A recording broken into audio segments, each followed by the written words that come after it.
Pay attention to the man sitting at the bar. His name was Judge William Harlan, age 58.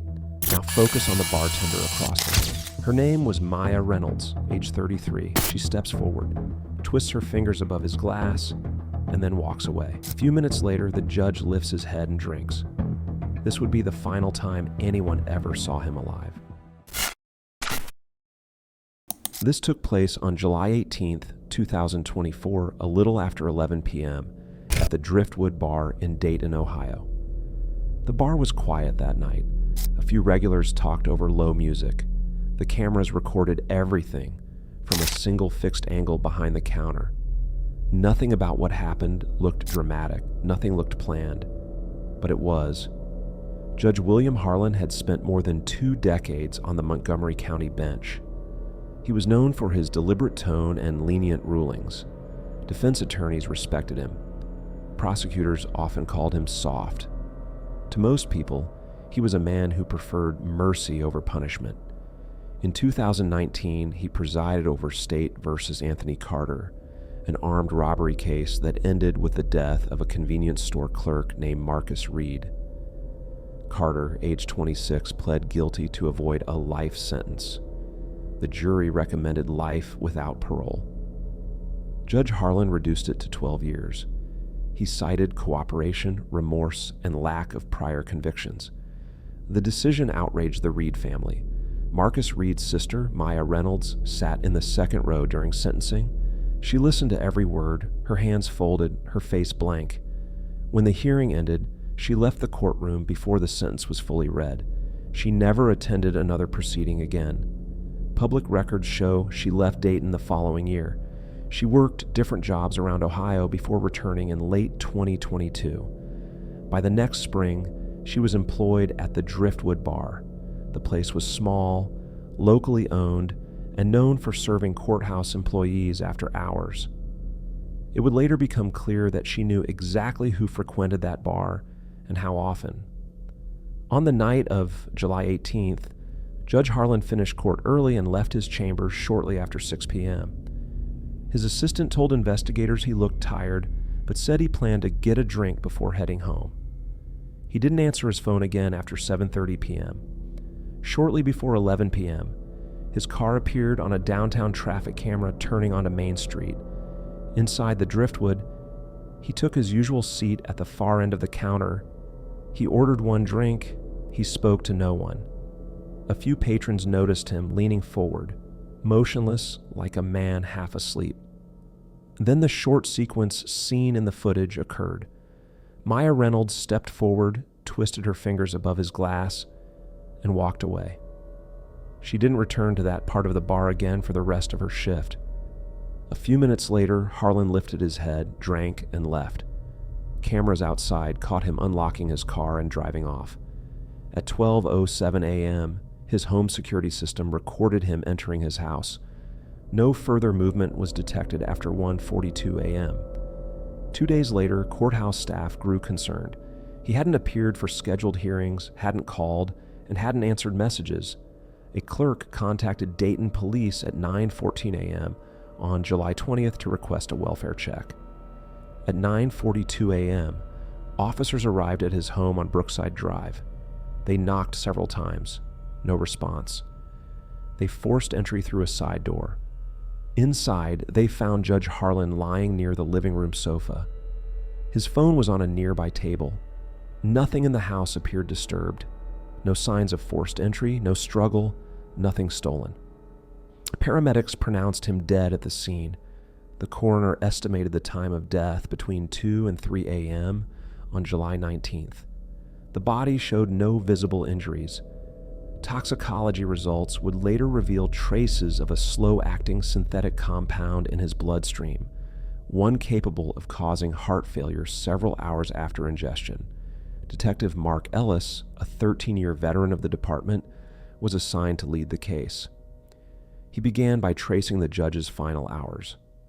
Bank activity showed one transaction at the Driftwood Bar on the night of July 18th. That same day, Ellis and his team visited the bar to question staff and collect surveillance footage. The video confirmed the timeline.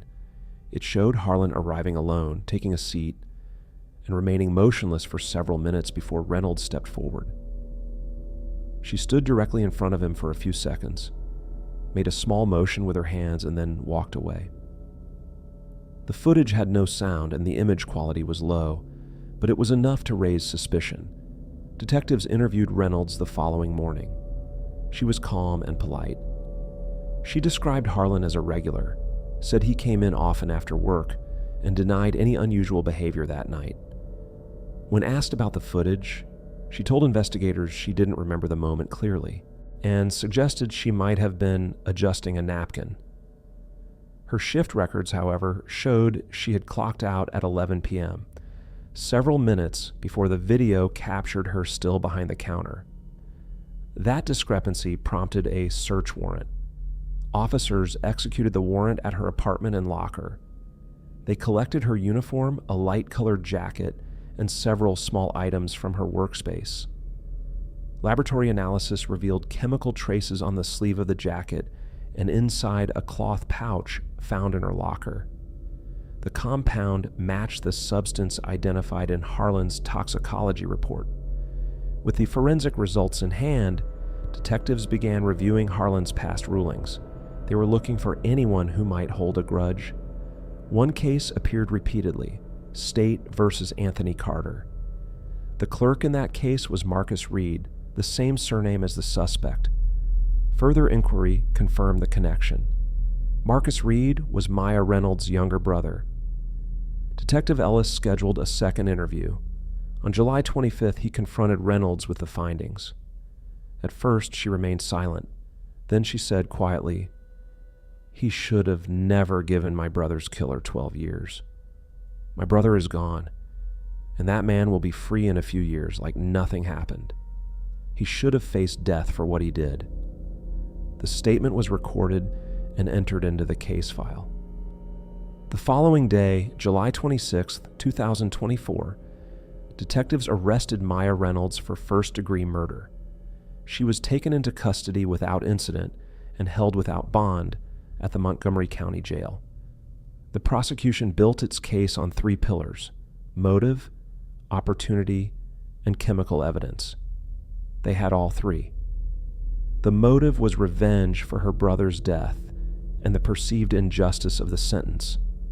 The opportunity was clear from the footage, and the chemical analysis tied her directly to the toxin. During pretrial hearings, the defense argued the evidence was circumstantial. They claimed contamination at the bar was possible and emphasized that no one could see any actual substance in the video. The court denied motions to dismiss, ruling that the combination of forensic results and her own statement was enough to proceed. The trial began on March 3, 2026, in Montgomery County Court. Prosecutors presented the CCTV footage, the toxicology report, and laboratory findings. Expert witnesses explained how the compound worked: slow, undetectable, and lethal within hours. Detective Ellis testified about the timeline. He described the welfare check, the autopsy, and the laboratory match between the judge's blood samples and residue taken from Reynolds' uniform. The prosecution then introduced court records from the 2019 case that tied her family to the judge's earlier ruling. They showed the reduced sentence, the public backlash, and Maya's attendance at the hearing. When it was her turn, Reynolds did not testify. Her attorney argued she was grieving and irrational, not calculating. The defense tried to paint her as a woman who had suffered long-term emotional trauma from her brother's death and the justice system's failure. But the jury had the footage, the lab results, and her own words from the recorded interview. After 6 hours of deliberation on April 12, 2026, they returned a unanimous verdict: guilty of first-degree murder. On May 3, 2026, she was sentenced to life in prison without the possibility of parole. Court transcripts show she declined to make a statement before sentencing. Outside the courthouse, Marcus Reed's mother issued a brief written comment to local media. It read, "This doesn't bring my son back, but at least someone was finally held accountable." Judge Harlan's family released no statement at all. In post-trial interviews, Detective Ellis said the case was one of the clearest yet most tragic he had worked. Every piece of evidence fit, he said, but it never feels like a win. 2 families were destroyed over one verdict made years ago. The Driftwood Bar remained open under new management. The surveillance camera that captured the incident was replaced months later, but the original footage stayed locked in the Montgomery County evidence system. It remains a single, silent clip. No sound, no words, just a few seconds of motion that changed multiple lives. The county later conducted a review of judicial security procedures, reminding public officials to report threats or repeated contact from anyone connected to past rulings. No policy changes affected Maya Reynolds' case or sentence. The final file in the prosecutor's office closes with a short summary. Cause of death: cardiac failure due to ingestion of a synthetic compound. Manner of death: homicide. Defendant: Maya Lynn Reynolds. Verdict: guilty. Sentence: life without parole. The footage remains preserved, showing exactly what happened and nothing more. A man resting his head on the counter, a bartender moving her hand above a glass, a simple motion that ended 2 lives, and a camera that remains the only witness to what happened that night.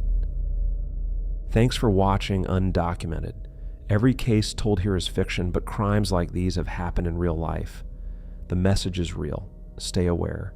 Be careful. Subscribe and hit the like button for more undocumented crimes like this.